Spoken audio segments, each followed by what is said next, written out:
Yeah. What up, movie fans? I finally found the time, sit down, join this bandwagon to catch up and do season one of Netflix's biggest show right now, Squid Game. Join the Squid Games. Are you ready for the money? Don't forget to give me your thoughts in the comments. Like this post, share with a friend. If you love movies and series, let me be the guy you come to find this stuff. First, our reaction after watching season one of Squid Game. I dig it. I really like this show. I can see why it became a craze for so many different reasons. I personally, my first gripe that I'm not crazy about, but I can see where a lot of people are into it. It's a little gruesome at certain times. This is a really dark storyline, in my opinion, at certain times. It is heavy on capitalism and money and greed.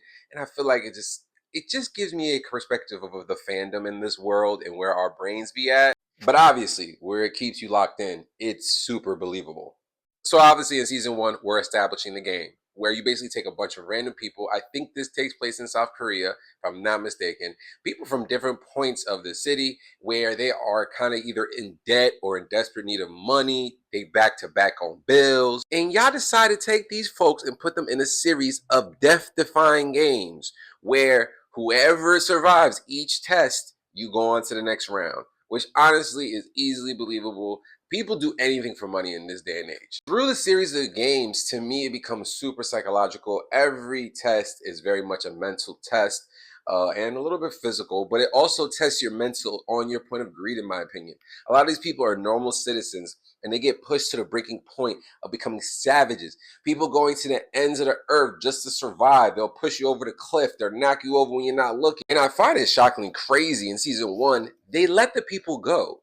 Like there's a group of guests that are able to leave the game and then they decide to come back. That is when I think I got more hooked into the first season because just the thought of humans really making that decision like, yeah, I'm going to come right back around. Let's try see if I can survive this. I need that bread. I think if I got to offer up, say, my favorite games out of this first season, yo, red light, green light takes the cake. I kind of wanted to do it. A part of me wanted to try. If it wasn't bullets and maybe like food, I'd be all the way in red light, green light. And then the cookie, shaving the cookie to me was just diabolical because it was something so simple. And again, testing your mental. Now we put you in such a simple task. You only have a certain amount of time or you die. Something I love special about season one is honestly, I love more of the side characters than the main character that you follow throughout the story.